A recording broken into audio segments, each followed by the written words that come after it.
So,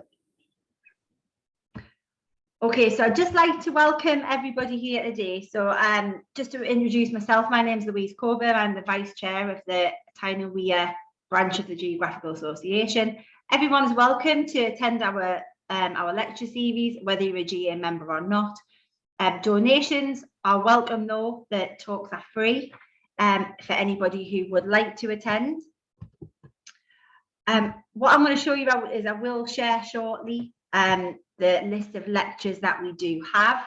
If I also just remind people as well that the GA's Geography Education Online is, we have the GAO website that people can go to. I will just share my screen so that you can see this. 1 second. Obviously, it's nice for speakers to have an audience rather than talk into the void of cyberspace. So there is a chat function that people can go on, and you can use the chat to be able to access. Obviously, you can put your questions in, and then they will be answered either during the talk by John, or we can leave them till the end. If you would like a certificate, then if you email myself on louisemarleycoburn@gmail.com, then I will get you a certificate sent out. That they're really useful for people that are applying for UCAS, for example, or as a note of which CPD you've done if you're a member of teaching staff. So what I will do, just very quickly, I will just admit anybody else. So I'm going to stop sharing now, John. I will just see if anyone else is waiting. Be 2 seconds while I admit people.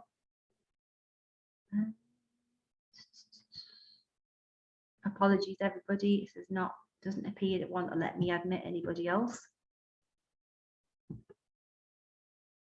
Right, I will admit Rachel. Fabulous. Okay, so with this in mind, then, today's talk is going to be by John Smith, and the workshop was going to be individual fieldwork-based NEAs. So just a bit of information as to put this in context about John. Sorry, John, I'm going to put this screen back up as I'm trying to admit people at the same time. Okay, so today's lecture is on A-level fieldwork workshops with the NEA. John was an experienced teacher. He's been teaching geography in comprehensive schools for 25 years. He's also worked as the manager of a school's field study centre in Cumbria for 15 years. He has had a variety of roles as a principal, chief and chair of examiners, and as principal coursework moderator for both GCSE and A-level geography for 31 years. And his vast experience within the geography education sector, including writing a range of textbooks for GCSE and A-level geography, including twice winning GA Silver Awards. John was also the geography advisor on teaching practices for Newcastle University's PGC course. So with all of that vast experience that John has, John today will be talking mainly about how to go about writing up and presenting your individual fieldwork-based NEA. So the talk will cover the best ways of approaching the following sections. It'll look at the introduction, including the planning process, and references to background reading, health and safety considerations and ethical considerations. It will look at data collection that includes sampling techniques and evaluation of methods. We'll also look at data presentation, including the discussion of the balance between the range of techniques and their relevance to the study, the analysis and conclusions that you will draw, word counts and the balance between the different sections of your studies. And throughout the presentation, John will try to incorporate the latest instructions and advice from Ofqual and from the representatives of the various exam boards. So without further ado, I will admit the people that are waiting and I will hand over to John. So I will just admit, I'll just stop sharing, John, and then that should allow you to get in there.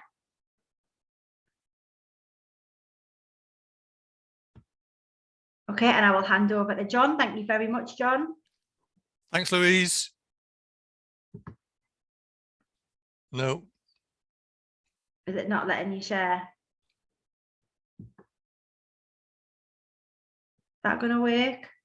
I've taken mine off, so it should allow you to share now. Ah, yeah, that's working. that's got it. Yeah. Thank you. And then if you then go, I'll take that up. Oh, except I've gone right to the end. Sorry.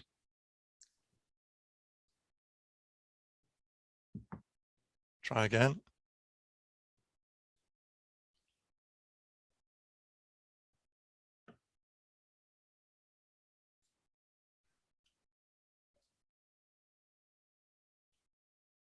That's got it. excellent.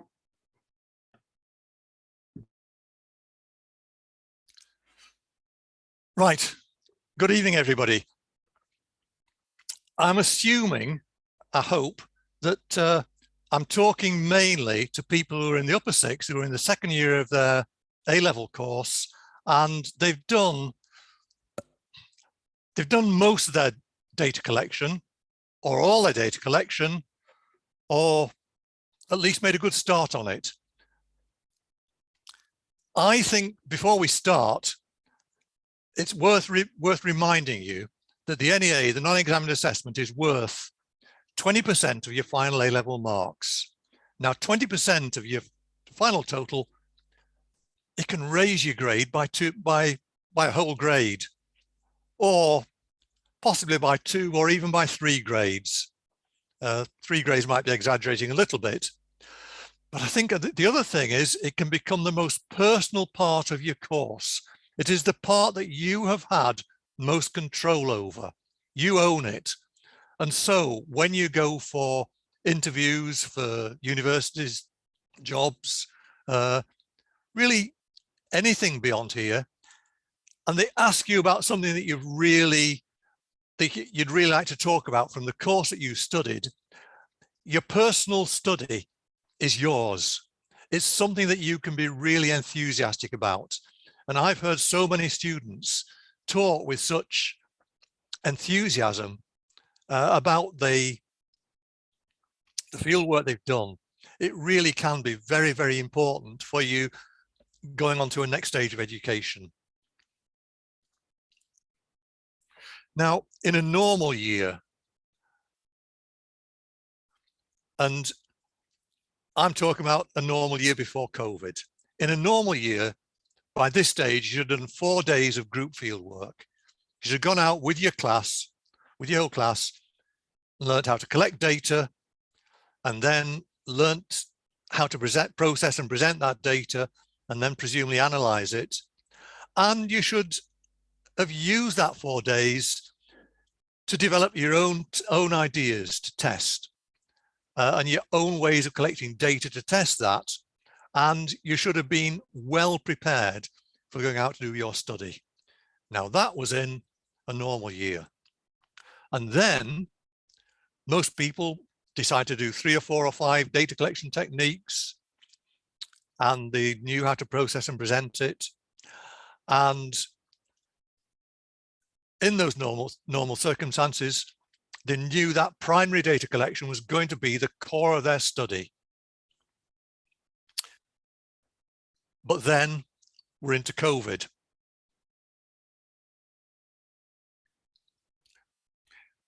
Some of you will still have done those 4 days. Some of you won't. A lot of you will have had problems with collecting data in the field.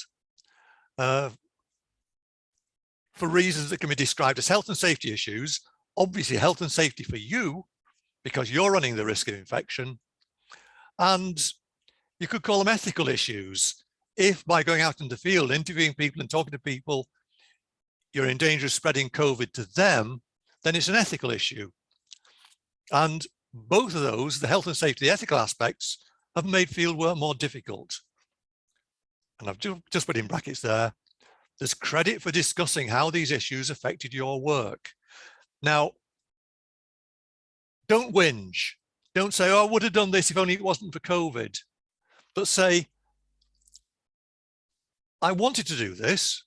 but I felt it wasn't ethical to do it, or I felt it wasn't safe to do it, and give a little bit of background to the health and safety issues or the ethical issues. Don't whingy whine, but explain it in good, clear, fairly academic terms, fairly technical terms, and you get credit for it, for discussing the issues that affected your work. So the COVID issues aren't all bad. You can get some credit for discussing them.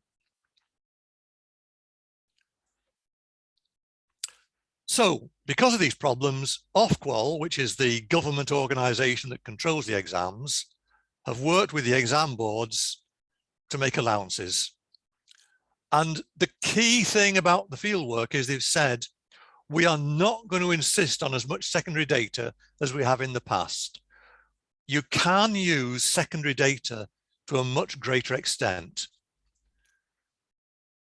but you'll still be expected to collect some primary data. Now, just remember, primary data is data that you've collected,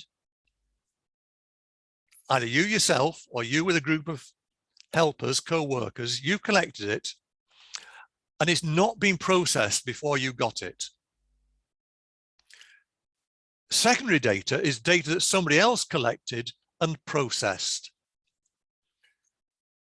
Now, there's sometimes a very fine dividing line between primary data and secondary data. For instance, you might have decided to do a study of pedestrians on Northumberland Street in Newcastle. And you might have seen that there's a webcam up on showing Northumberland Street. And you could have used that webcam at selected times of the day to count the number of pedestrians going up and down the street. In which case, I would say that's you collecting the data that you can then process, because the data was it was being presented on the webcam, but you're the one who got it together and processed it. Similarly, you can collect primary data over the internet. You could send out questionnaires via the internet. You could set up discussion groups on the internet. And in that case, if you were the one who's put the data together, collected it, and it's not been processed before it comes to you, then it's primary data. If, on the other hand, you go to the internet and you get census data that was collected by the census organization and processed by them, then that is secondary data to you. It was primary data for the census people, but then they processed it and it's secondary data for you. So use secondary data by all means, but you expect to collect some primary data. And for all of you, for whichever spec you're doing, if you don't use any primary data at all, you're limiting yourself to level 1 marks in the data collection section of the mark scheme. That is if you rely entirely on secondary data. You can process it yourself, you can present it yourself, you can analyze it yourself, but you haven't collected it yourself. So in that data collection section of the mark scheme, you're limited to level 1. So I hope you've got some primary data. And in this talk, I'm assuming you're quite well on with your planning and data collection. And if you're not, you should be. Because it's getting colder, it's getting wetter, the evenings are getting earlier. You're getting mocks coming up, you've got all sorts of other pressures on you. So if you're not collecting your data, be worried, get on with it now. And I'm going to talk mainly about writing up your study. And as Louise said, I'll deal with each section of the study in turn. Now, can I just tell you at this stage what I've been doing in the last few weeks, the fieldwork I've been doing. My good friend Liz suddenly came up with the idea. Liz and I have worked on the Ousburn quite a lot, as you may know if you've followed the GA carefully over the last couple of years.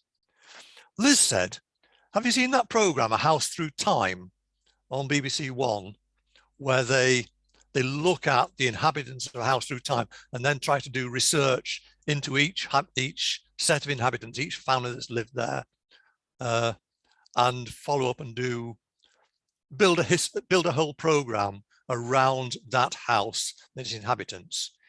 She said, why don't we do a street through time in Ousbourne and get a series of maps about one particular part, and get a series of photographs and try to get census data and try to see how that street has changed through time. Let's do a talk on that. Great. I said, if you're going to do the history, I'm going to do the present on that. One thing that we did, we realized that one particular street at various times had tanneries for tanning leather. It had horse stables. It had a brewery or breweries and so on. And we thought each of those things must have produced a range of smells.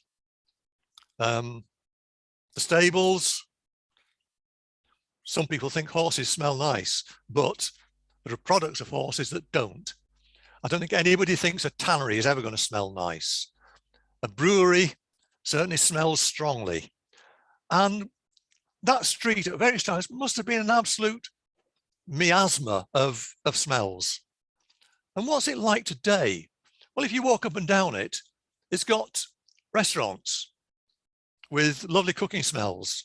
Or around the back, it's got stale kitchen smells. There are pubs, and they've got nice beery smells, or stale beer smells, whatever way it takes you. There's the river, and at high tide the river doesn't smell too bad, and at low tide, when the mud's exposed, it does smell less attractive. And there's a complete mixture of good and bad smells up and down there. So I spent some time going up and down this street trying to do a smelly map, trying to record good smells and bad smells, pleasant smells and unpleasant smells, strong smells and weak smells. And I tried to do little contour maps of the smells. Well, they're not contour maps, they're what? Smello line, no, ISO smell lines. Equal smell. Where's the smell most intense and how does it rise and fall away from there? So we've tried to bring Liz's idea of the street through time up to the present, with the street in the present and its smells, comparing it with the past. I've also tried to look at litter and graffiti and state of the buildings and so on. So I've tried to take that street and look at it now, look at its geography now, and try to see the influence of the past and so on. So I've been doing that. And I'll refer to that work as I'm going through. Right. When we come to your writing up, at the front of your study, you must attach your proposal form. And I've always said your proposal, the thing that you start with, must be tight. It has to give a very clear idea of the theories that you're talking about and the place that's in your title. So it locates a place and it says what it's going to look at in that place. And it must link to the specification as clearly as possible. So all that's got to be in your proposal. And I think you ought to say how you're going to work efficiently. How are you going to flow from data collection through data presentation to data analysis and conclusions? You ought to say that in your proposal. Now, quite often when people start doing that, collect their data, they find that what they put into their proposal doesn't always work. Some things work well, and some things don't work quite so well, and some things don't turn out as expected. And so sometimes people leave out stuff or change stuff. So please, if you're going to change from your initial proposal, don't put in the initial proposal, put in a proposal that matches the final study.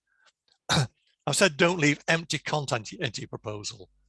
If you suggested something which didn't actually work, then take it out of your proposal.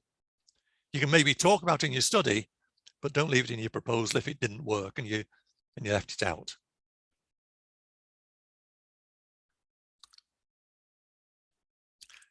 In the focus section on your proposal, talk about how your ideas fit into the wider world of geography. This is the way academics work. There is a field of study that people work within, and a lot of people have worked in that field before and have suggested ideas and have put forward theses, hypotheses, proposed them, tested them, and reached conclusions on them. And then someone else comes along and takes their conclusions and carries them forward, or maybe disproves them, or proves something different. And you are meant to be, at a very simple level, tapping into that process of the wider field of geography and showing how your study relates to what's been done in the past. The universities are very keen that this should happen, because that's how they work. And when you go to university, whichever subject you're doing, you'll be working within that field of study. So you show how your proposal fits into the field of study of geography. It may sound a bit high-powered, a bit highfalutin. Do it at a simple level and it'll be good. You've got to say how your title links to the specification that you're working from, the syllabus. And I quote directly from the syllabus document, the spec document. And I'll use the reference numbers of the different sections of the spec, just to make it quite clear what it is you're talking about and how it links into the spec. But then you've got to set a hypothesis or inquiry question. And I think most of the best studies break their hypothesis or their inquiry question down into 1, 2, 3, 4 sub-questions or sub-hypotheses. And try to make sure that if you do that, your sub-questions follow a logical sequence. Start with the simple, start with the basic, and then work onto things that develop from that.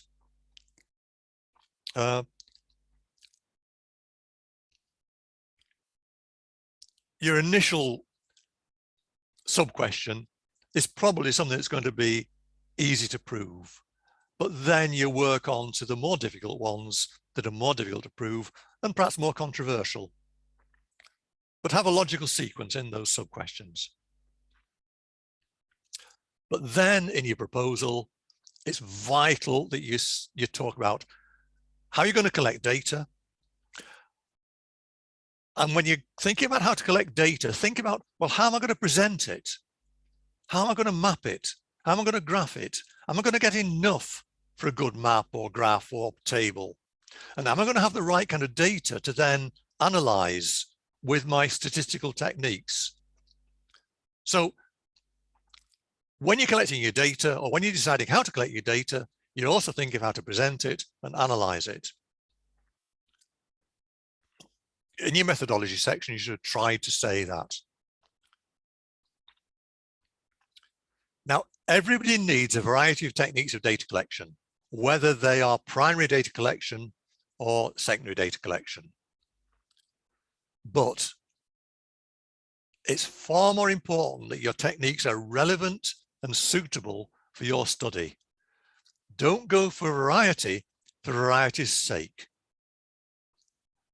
It's far better to have a small number of really well-focused, relevant techniques than to have five or six techniques that are just in there to pad out your study.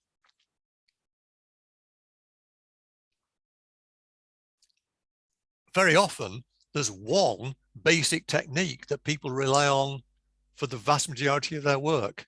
They may supplement it with photographs or sketch maps or sketch diagrams or whatever, or with a secondary set of data collection. But if you got one really good, really valid technique, that's crucial. Something that's really going to help you prove or disprove your hypothesis or answer your question. Relevance, suitability, keywords.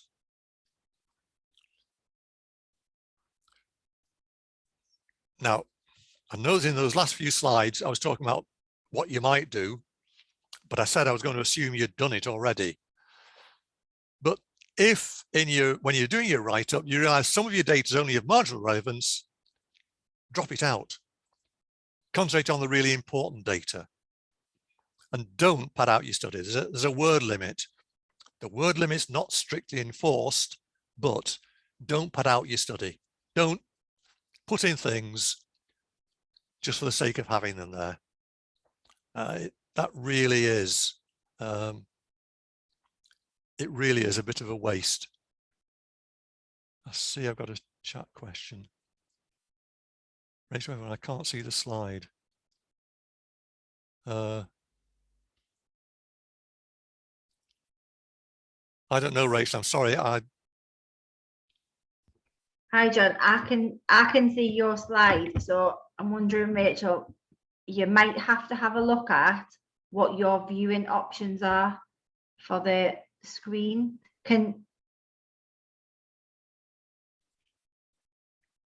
Right, I'll carry on if that's all right. Yeah, that's fine.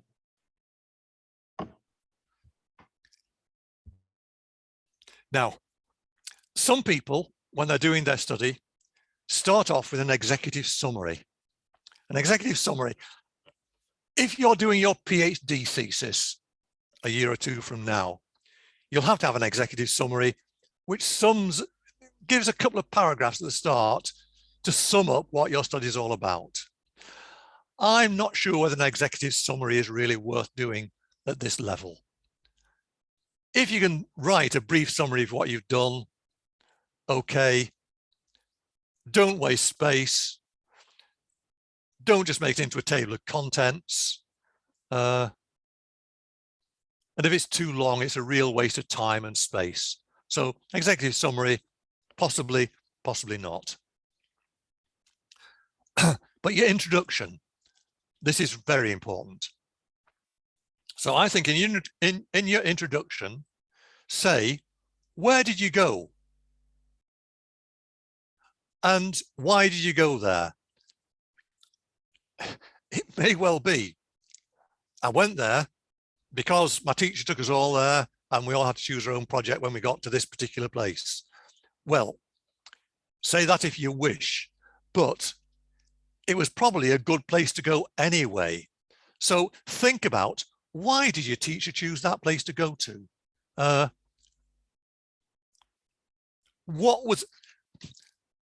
Okay, it was near your school. Okay, it was easy to get to. Okay, but what was its geographical benefits? What was it that made interesting geography? So where did you go? Why did you go there? What in your study were you hoping to show or discover or prove? And that's very much up to you. And how did you prepare before you went to the place where you're going to do your study? How did you prepare any equipment that you needed? How did you prepare any questionnaires? How did you prepare any environmental quality surveys? Or how did you prepare by online research for your secondary sources? And how did you prepare by looking at the literature? Again, this review of the literature is preparing you for doing what you have to do at university or in any further study. And in the university, you'll have access to lots and lots of journals, lots of specialized journals that have specialized studies in them. And you as a school student will find it very difficult to get hold of those journals. So you can't say, this is what's been studied before, I'm going to go on to do the next stage. But what you can do is have some more specialized geography books. Use your own textbook, but look at some other geography books as well, maybe. Look at journals if you can. Look at background papers to the area, such as local authority plans or newspaper articles describing an issue, or maybe the plans for the protection of a coastline, or the plans for flood control in a river valley, or a farmer's plans for draining or not draining the land that they farm on, or quotes from interested parties. You may be looking at whether some supermarket chain should come in and build a supermarket there. Well, you may get quotes from the supermarket, and you might get quotes from the local councillor who's opposed to it, and from the road engineers who think putting a supermarket in this place is going to put undue pressure on the roads, or whatever. So use some background details about the place or about the geographical idea that you're studying. And when you review the literature, quote from it briefly, but then give the chapter and page references, so that in theory, the reader could go to those references to check them for him or herself. Okay, you're trying to set up a really academic background to your study.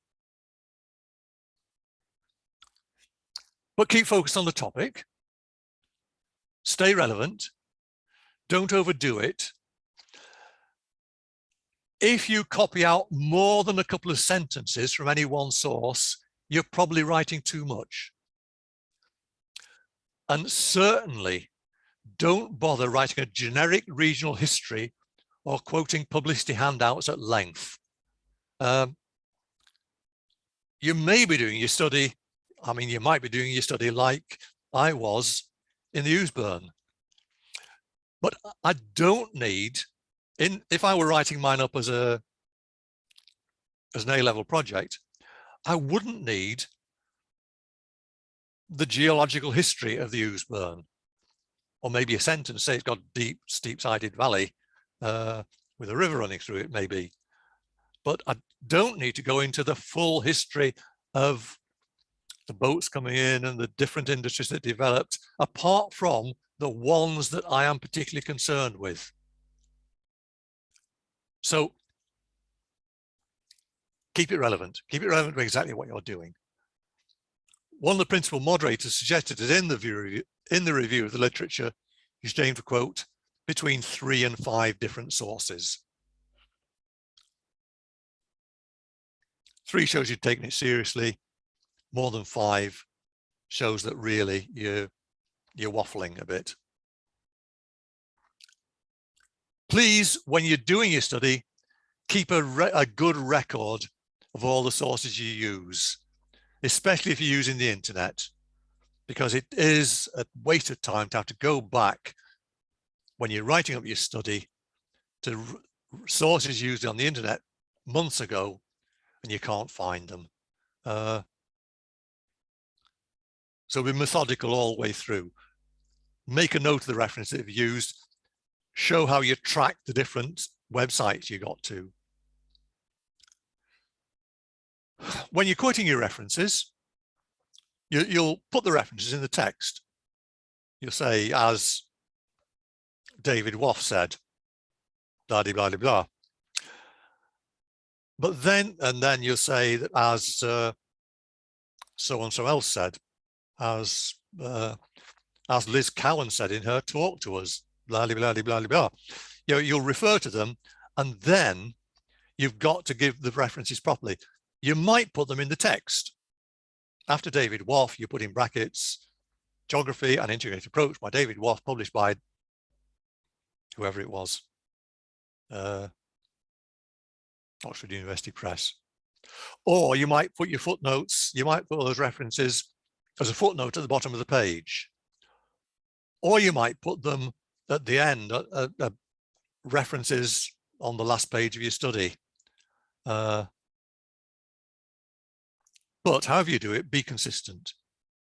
Any one of those three ways of quoting your references is fine, but be consistent.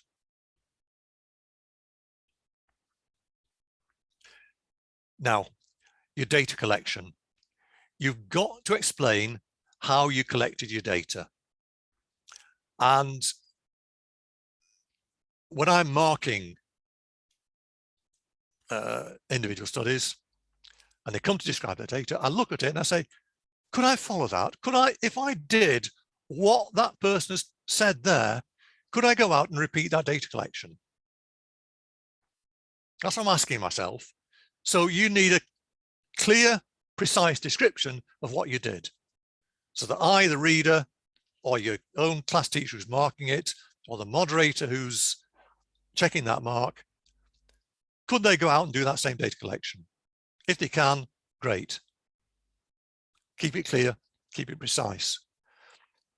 But remember, you're writing to a geographer. You write to somebody who really knows more or less what you're doing. I just want a brief account of the key phrases. You're not trying to talk to year 9 students who've never done fieldwork before, who don't really know what you're talking about. You're not trying to explain it to them. So if you were doing a slope study, you say, I used a kilometer and ranging rods to test the angles of the slope. That's fine. If you say that to me, I know exactly what you mean. You don't need to talk to me as though I'm a year 9 student who said, you put one ranging rod here and you send your friend up there with the other ranging rod, and then you get a clinometer and describe the clinometer. And I put the clinometer here and I looked at it there and looked like I pulled the trigger. And I don't need all that detail. I use clinometers and ranging rods to take the angle of the slope. That's all you need. You know, you're talking to a geographer, not to a member of the general public. You're talking to somebody of a reasonable intelligence and not an unschooled year 9. In his report, his examiner's report of 2018, which was the last one I've had access to, one of the principal moderators said the best candidates use between 3 and 5 different techniques of data collection. The exact number depends on their sophistication and complexity. If you're doing a really detailed data collection, one form of really data collection, then you don't need much more than that. If you're doing 3 or 4 simple techniques, then maybe you should stretch it to 5. But relevance is more important than variety for its own sake. Make sure they're relevant to your particular topics.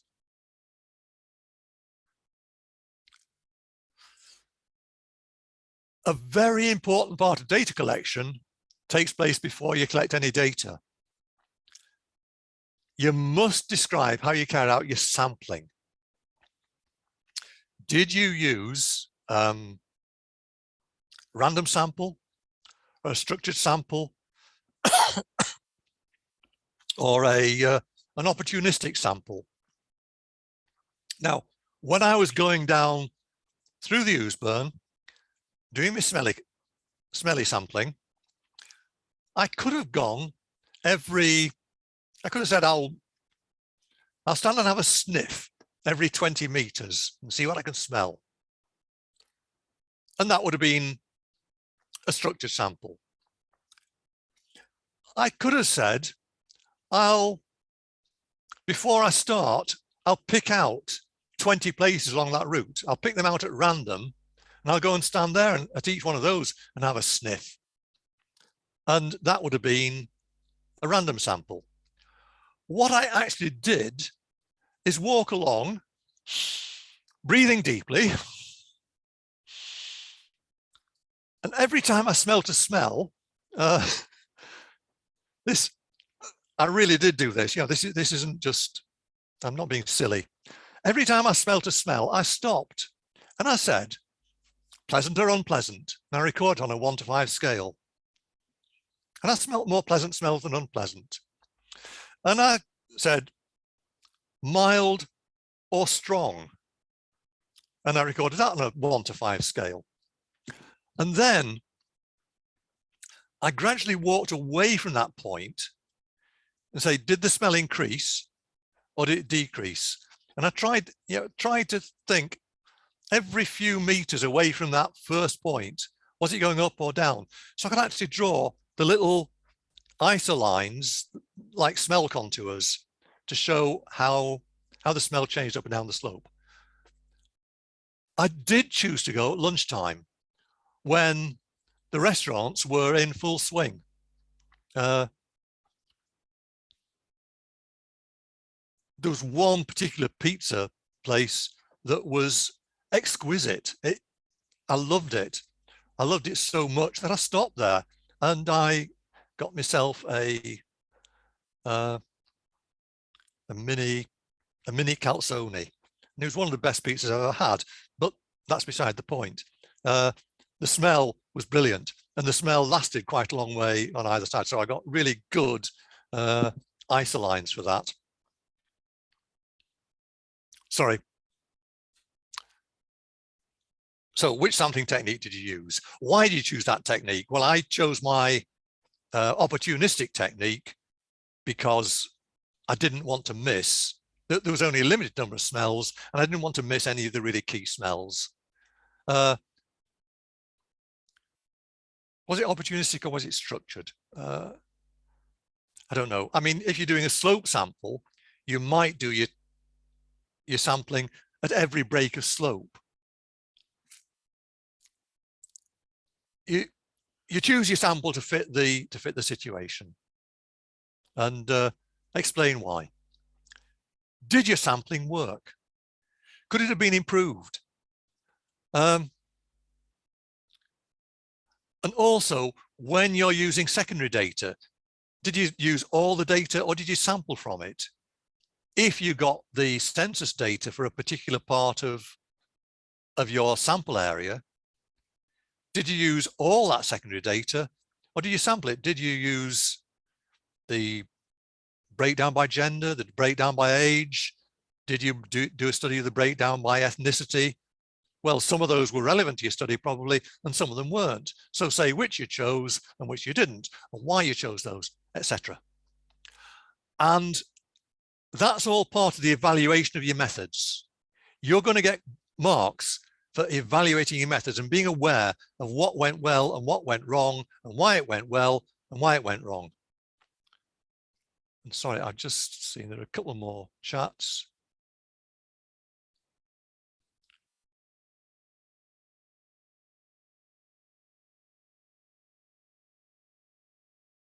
Oh, they're still talking to Rachel, sorry. I don't need to deal with those. So remember, explain your sampling and evaluate your sampling just like you evaluate every other part of your work.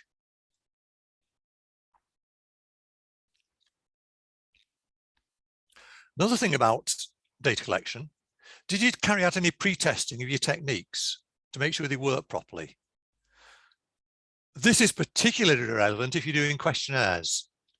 So often, people write a questionnaire and go out into the street to try to ask people to answer their questionnaire, and they come across some questions that the general public do not understand because the A-level geographer uses A-level geography jargon, shall we say, and they understand it perfectly well, and the teacher understands it perfectly well, and their colleagues in class understand it perfectly well, but the person in the street has never heard that word, and it just doesn't work, and they can't answer it.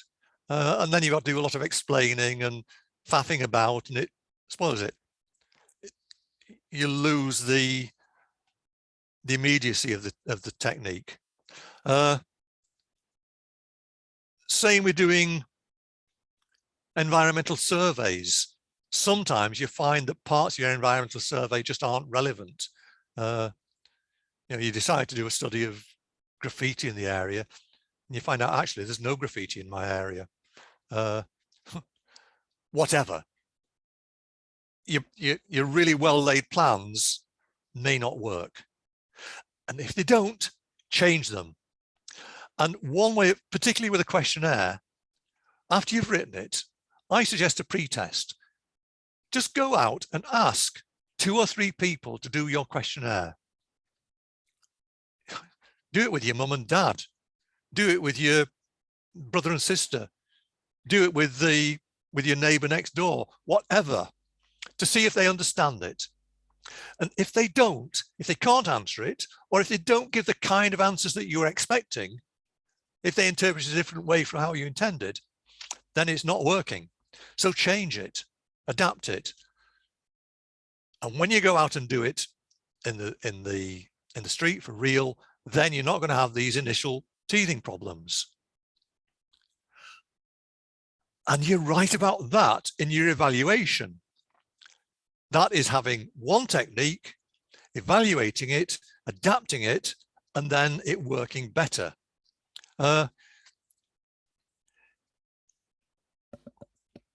If I was cynical, which I'm not, of course, so I'm not suggesting you do this, but it has been known for people to deliberately put in their first draft a question which they know isn't going to work. So they know they can scrap that question and replace it. So they know that they can write about that in their evaluation. I mean, it's not cheating. It's really understanding how the mark scheme works. But the idea of a pre-test, of a questionnaire or an environmental survey, I think is a great idea and allows you to save time when you go out to do the real survey. Because if you're doing the real survey and then you find out it doesn't work, then you've wasted an awful lot of time.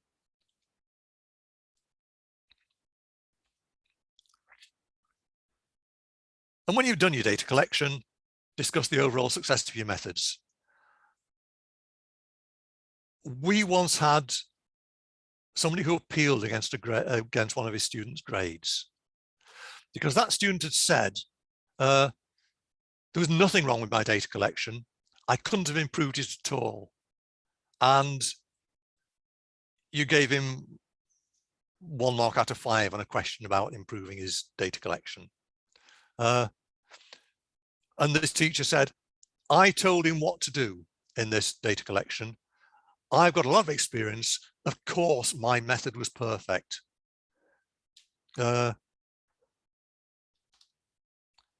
Nothing's perfect. With all due respect, whatever you do in your data collection, you probably could have improved it. So think about how it could have been improved. Don't just say, if I had more time, I would have collected more data. Say why you needed more data if you did need more data.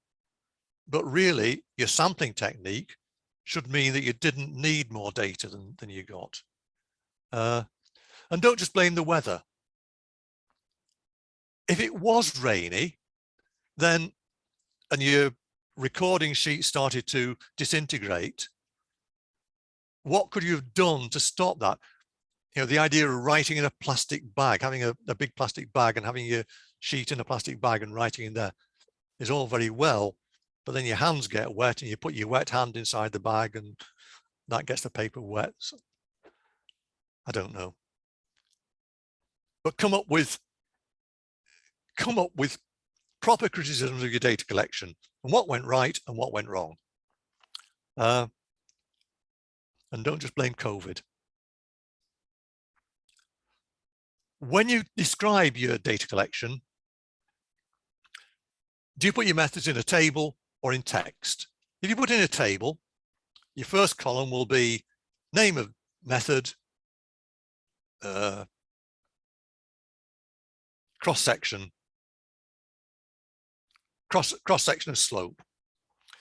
Method of data collection, this is where you say, I used ranging rods and a clinometer and put my ranging rods at every break of slope and so on. Advantages of this method: it was quick, it was easy, it was straightforward. Disadvantages: I had to have 3 people, one to hold each pole and one to hold the clinometer. There was some place I couldn't get to. Simple things like that. Second method, data collection, questionnaire. Method, I wrote the questionnaire out beforehand with 10 questions, mainly yes, no answers, but some to allow more development of ideas. Advantages: in my first version, some people didn't understand question 1, but I changed it.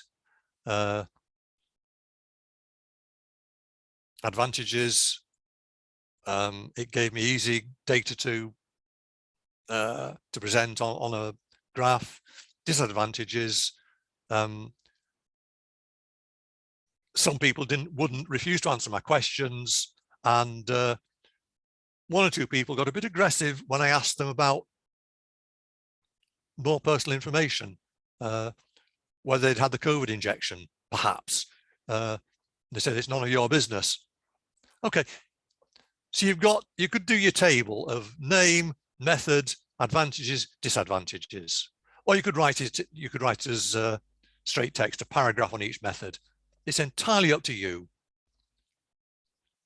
But write precisely and clearly, in enough depth and detail, explain what you did and why you did it, strengths and weaknesses, and how you could have improved it. Then you collect your data, you got to present it. I've said, do you embed it in the text or add it in an appendix? Personally, I would always say, you describe a method, describe how you did it, you present the data, you draw your maps and graphs of that bit of data, then you analyze it, then you go on to your next bit. Some people feel it's better to put all their data at the end in an appendix. I think it's easier to read if you do it the first way. Either's fine, but it's got to be easy to navigate for the reader. And by the reader, I mean your teacher who's got to mark it and the moderator who's got to mark it later. Make sure that you show people how to go from page to page, that you give page references if they're being asked to turn over to an appendix and so on. Integrate your text and data clearly if you're going to embed your data. Make it clear, please. And the main reason for making it clear, making it easy to read, is that's the way you get good marks. If your teacher and your assessor have got to jump back and forth and aren't quite sure where they're meant to be going, and some of the page references are wrong, and it's all jumbled up, with the very best will in the world, they can't give you the marks that you're hoping for. So make it clear and logical.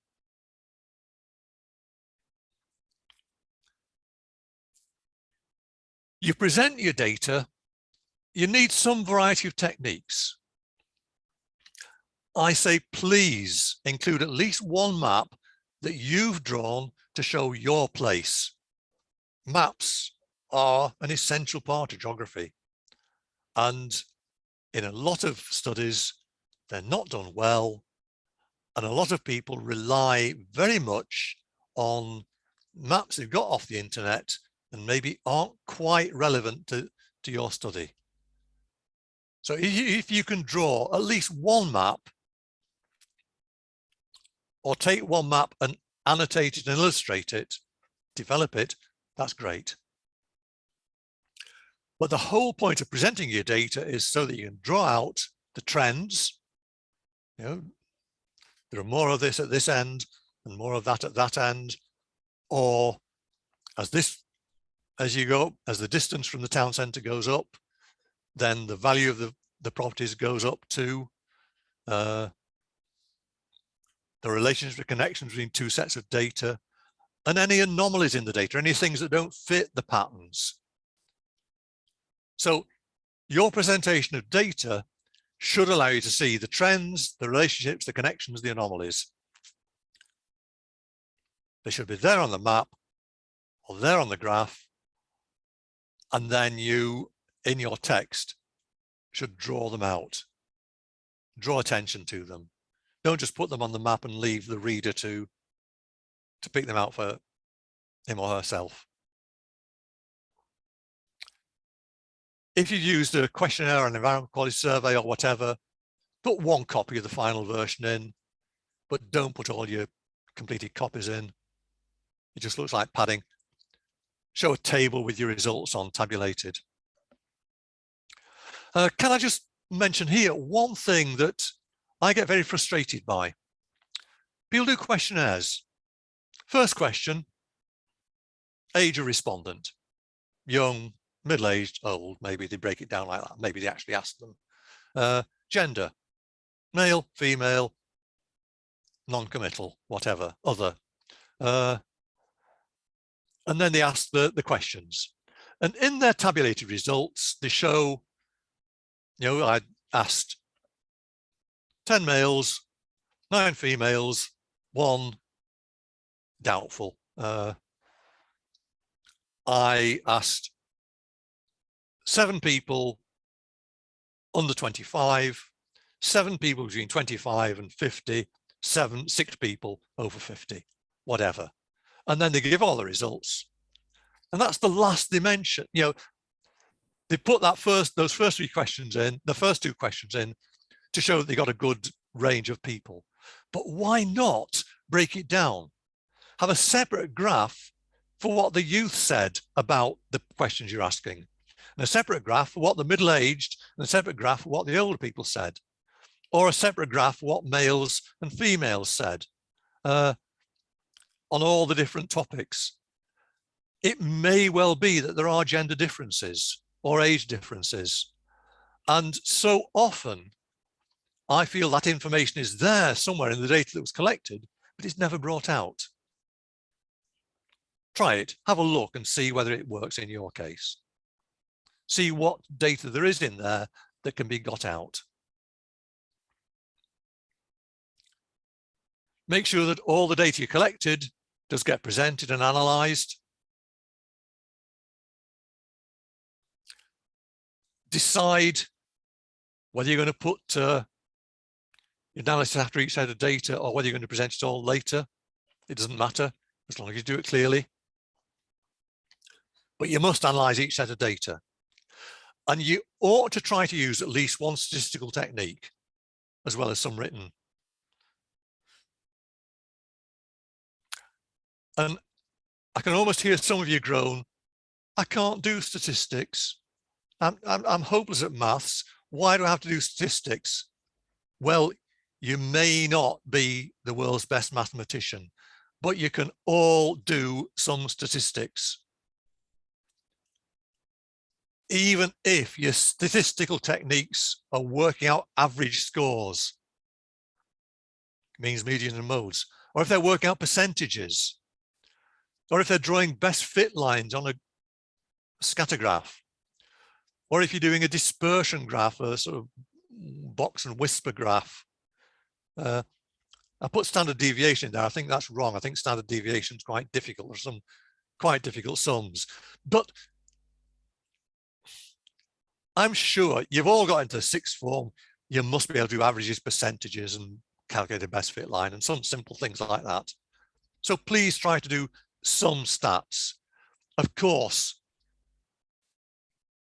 if you can, use the more sophisticated techniques, but you must explain their significance, the significance of your results.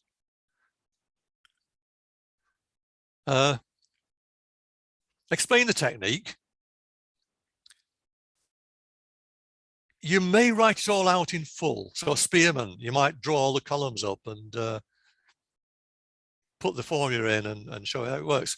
Or you might just put it into a program and print out the results. Either's okay, as long as you show that you understand what you're doing. And as long as you can explain why you're using that technique. But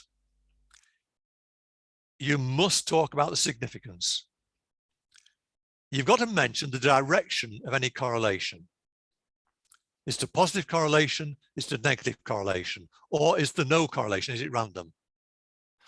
And then you talk about the strength of the correlation. Does it look to be a strong or a weak correlation? Strong or weak relationship? But then you talk about the significance, and that's what comes from the test where you use the tables of significance. So you can say I found a strong positive correlation between these two sets of results, and I tested the significance, and I got a figure of 0.73, which was significant at the 95% level with this number of variables, something like that. A sentence like that is worth a lot, as long as you get it right. And if you don't put that sentence in at the end of a data analysis section, you're not going to get, your whole data analysis, your whole statistical technique becomes, I won't say worthless, but you lose a lot of marks for not putting that sentence in. And whatever your analysis says, keep going back to trends, relationships and connections, and anomalies in your data. Your conclusions, your last section. Refer to the place that you were studying. What did you find out about that place? And refer to the concept you were testing. Did you prove them or disprove them? And when you're doing that, you refer back to your aims and your objectives and your original hypotheses. And you refer back to literature that you base your ideas on. So in this case, the ideas that I was testing seem to more or less apply in the place that I was studying. Or the ideas I was testing didn't apply to this place. I wonder why not. Maybe you can think of some reason. Maybe you can't. Because sometimes your ideas work out in the field, and that's good. And sometimes they don't. So then you've got to explain why they didn't work. And maybe possibly change your ideas. Or they may have worked out to some extent. That's great, because you can say that in general, my idea worked in this place, but some things didn't. There were some anomalies, and those anomalies were blah de blah because of blah de blah. Whatever it is works, applies to your particular study. So good if all your things work. Even better if they work to some extent, I think, because it gives you more to write about. And they never work out perfectly anyway, unless you cheat. Don't ever say, I've proved X's theory was wrong.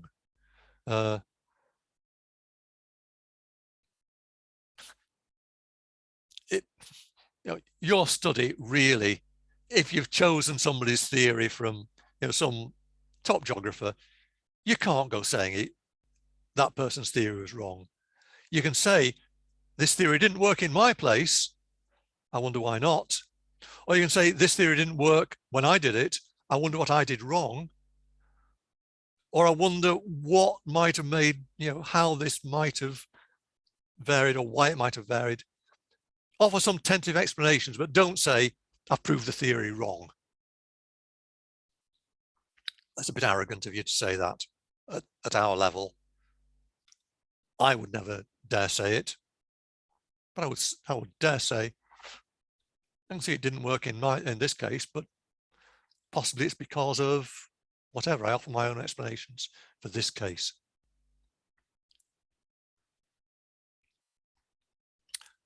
And then you've got to review the whole process.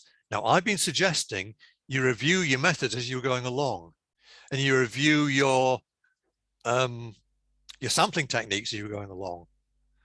In which case you don't need to do it here, although it might be useful to say, because something went wrong with my sampling, then maybe my results aren't as valid as I hoped they'd be.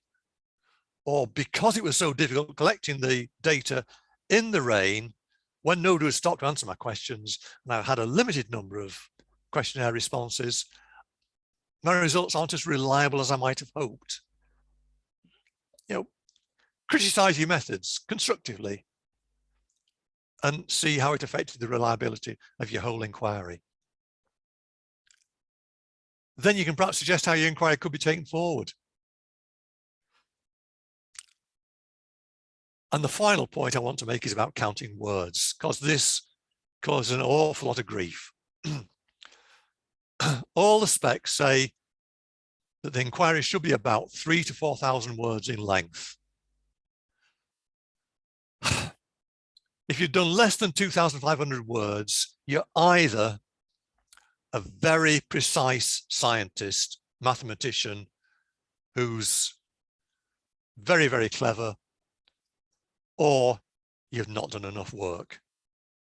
I'm not sure. If you've done over 5,000 words, you're probably taking too much time, and you're probably neglecting other important parts of your A-level course. You might be doing something that's far more detailed than necessary, or you might just be a waffler. But if you're getting above 5,000 words, you should start to get worried. It says, the spec says 3,000 to 4,000. Well, 4,500, I wouldn't worry about at all. 4,750 words, hey, I'm getting a bit close to the edge. 5,000 words, I better shut up.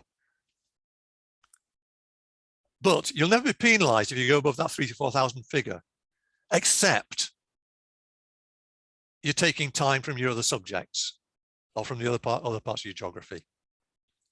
And you're probably waffling a bit, I think. But I was part of a group of teaching examiners who were asked to produce specimen inquiries, and some of them were asked to produce ones, very good ones, that were worth about 55 to 60 marks. And all the people who were trying to produce those very good inquiries found it very, very difficult, in brackets, impossible, to keep below 4,000 words and still get that 55 to 60 mark. They all did keep below the 5,000 words. So be sensible. I'll just leave that with you. And this comes from an AQA principal moderator's report, where he said setting the context should be about 500 to 600 words.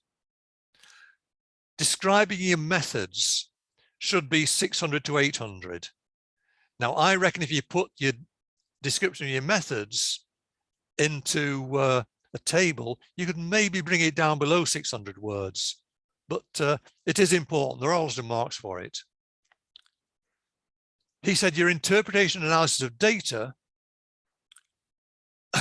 or your presentation, I think should go in there, interpretation and analysis, is probably the longest section, 1,300 to 1,600 words. Then your conclusions, 400 to 500 words, and your evaluation section, 500 to 600 words. Now, I was saying before, you might have put your evaluation or parts of your evaluation into your methods of investigation or into your interpretation analysis. So that's his suggestion. It's advisory. It is certainly not a compulsory, even for AQA students. Obviously with other boards, not at all. But it does give you some guidance as to roughly what they're expecting from you.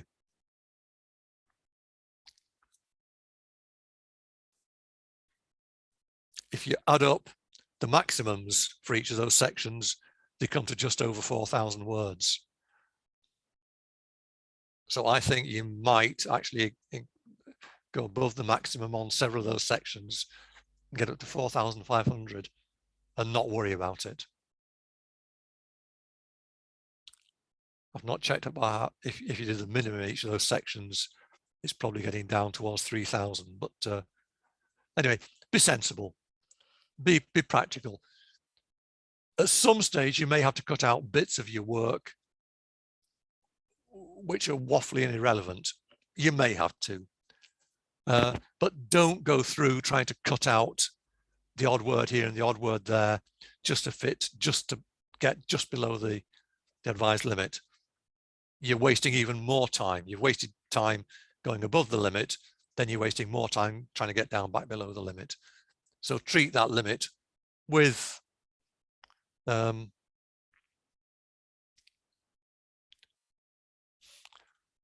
sensible about it. Don't worry too much about it. You're not going to lose marks for exceeding it by a bit. Be original in your work. Try to make it interesting to the person who's marking it. Try to put in your own ideas. And good luck to you. But remember, the harder you work, the luckier you get very often. So work hard, and as I say, I hope you do well. I hope you produce something that's going to be interesting to read and that you're going to enjoy doing. You know, you should enjoy this. Obviously it's a worry, but don't get burdened by it too much. And as I say, good luck. Thank you for being here. If you have any further questions that you want to send in to me, please do send them through the Tyne and Weir GA. And I'll say good night to you all. I see there's one more chat coming up. That's great, guys. If anyone's got any questions, feel free, please, to put them in the chat right now if you would like them answering now, or like I say, we can always take questions via email. I will, John, if you could just stop sharing your screen, that's okay. And then what I'll do is I'll put our screen on with the email address on. Right. That's okay. So like I say, guys, if you want to put anything in the chat, that's absolutely fine. As in, like, if you've got any questions, we can pick them up now. 1 second, everyone. I'm just gonna share my slide. Okay, so like I say, you've got 2 email addresses on here for Brenda and myself. So if you've got any questions, and we can forward them on to John there, the email addresses are on here. So it's gatyneweir@gmail.com that's for Brenda, our chair, or you can contact myself, Louise Marley Coburn, at gmail.com, and like I say, we can forward any questions there. Sorry, I can't, because I'm sharing my screen, I can't actually see the chat. Has anyone posted any questions in there? No, that's fine. Okay, so thank you very much, John. That's great. Thank you very much for your talk. Just before we go, just some information about our upcoming talk. So this is our lecture series up until Christmas. Our next talk is one that actually the RGS have actually hosting. If you're interested in this talk that Linda Evans is running, can a charity make a big difference? Kenya's approach to supporting sustainable development, on Thursday, the 18th of November. If you contact myself or Brenda, then we can forward the link to you. You just sign up for that yourself through rgs.org/events. So where you can go and you can log into that. And then obviously you're more than welcome to attend any of our other free events that are coming up. If nobody has any other questions, thank you very much, John, for this evening. And thank you very much, everybody, for attending. Can I just give a plug for our talk that will be in March on A Street Through Time in the Ousburn? That's Liz Cowans and myself. I don't know what the date is going to be, but we'll tell you all about smelly maps then, and about how a street has changed through time. It's brilliant. I think you'll love that part of it, which Liz is doing. And I hope you quite enjoy the how to translate into modern day field work. Fabulous. Thank you, everybody. Thanks for everyone's time. Bye. Bye.